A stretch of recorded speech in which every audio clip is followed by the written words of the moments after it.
As luscious and as beautiful as ice wine is, it really is a real hassle to harvest. But first, it's just plain getting the right harvest date. Unless the clouds move away and allow all the heat from the day to evaporate, it's not going to get cold. So you really are sitting on pins and needles.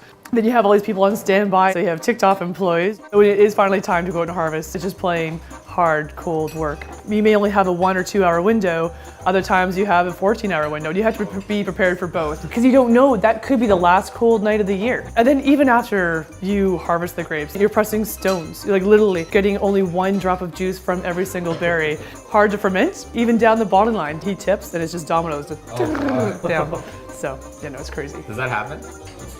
Yeah.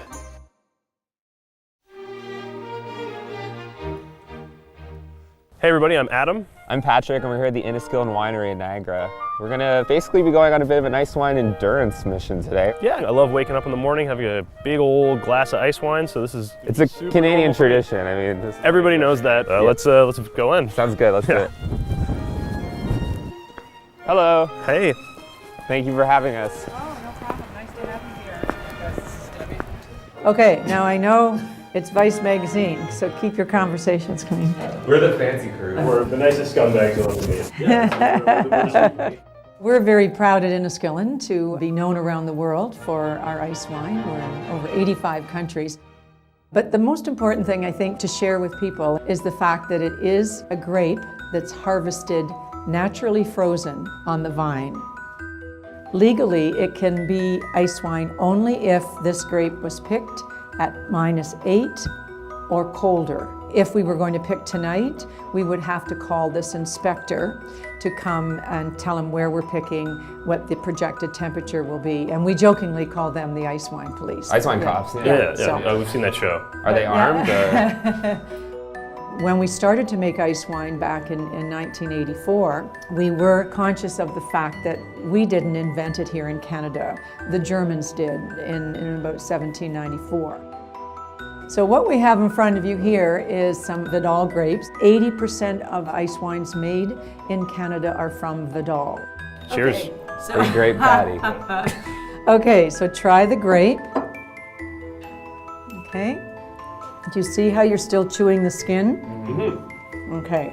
That's the secret to why Vidal makes such a great ice wine. The thicker the skin, the longer the grape can stay on the vine without rotting. And I have to tell you, you're the first 2 people I have ever tasted ice wine and ice wine grapes with that clink the grapes. So thank you. That's Well, hey, very special. We are very, trendsetters. We get paid the big you bucks. are, Yeah. You are. Cheers. Cheers. Nice to have you here, Thank Patrick you. and Thank Adam. you, Debbie. Thank you, Here's to Debbie. ice wine. Best breakfast ever. For sure. See you later, Barrels. Barrels, we hardly knew you. Welcome back. We're here beside an unknown body of water, and across the water, Is friends in the United States. Yep, one of these days, Pat, we'll make it across, and freedom and salvation. Until that day of salvation, we're here at the Reef Estate Wineries. Oh, and what a gorgeous place it is. And we're gonna have more ice wine, I presume. I hope so. You didn't drag me out here to have regular wine, did you? The key to ice wine a lot of times is having a thicker skin so that it can last into the winter time. Just like being successful in real life. That's a little deep for first thing in the morning, but I'm okay with it. We're deep guys, aren't we? I can see that. Yeah. I can see that. Not just a pretty face. Far from pretty faces. Yeah. I like it. We have a lot of German winemakers. When they came over, they said, "My God, we can make ice wine every year. We don't." They said more like, mein Gott. My God, I like it. So with ice wine, we have a creamy texture. The German winemakers found that when they were making ice wine, they could get that creamy texture a lot more than what you get in a German ice wine. And that's because it's so cold here. Yeah. Okay? Because the grape is freezing and thawing and freezing and thawing, and every time it freezes and thaws, it gets a little lesion in the skin, and that flavor goes into the center of the grapes, and then by the time they're ready to crush, the sugar molecules polymerize. Damn, Archie. Pretty heavy. Pretty heavy. Pretty heavy, Archie, I know. you're blowing my mind. I'm sorry about that. I'll get it back after, though. Don't Thank worry, you. okay? Pick it up on the way out? Or? Yeah, that's right, that's right. We'll have you back for our mustache tour video. There we go. That's it. I like it. Good one.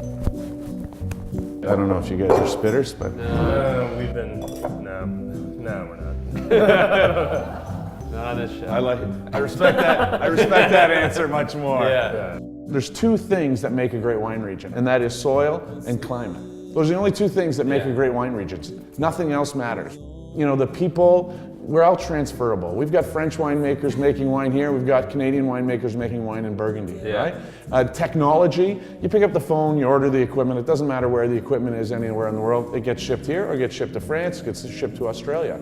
Our soil is second to none. I've yet to meet a winemaker that hasn't come here and gone, oh my God, you have some of the greatest soil on earth to make wine, because it's limestone, clay loam soils. That's what every winemaker wants. We want limestone. Why is that? It is the soil structure that gives the most flavor to grapes. And so there's a whole bunch of technical things on it, but that limestone gives it minerality, gives it flavor. It actually makes it harder to grow in the soil. And because the grapes have to struggle a little bit, they work harder to survive, and that means they work harder to put the roots down farther and gain more complexities. We're actually a little bit warmer than Burgundy. That growing season from May to October, that curve that goes through, our average monthly temperature is a little bit warmer than Burgundy. So I call us Burgundy on steroids, right? Burgundy's not so special.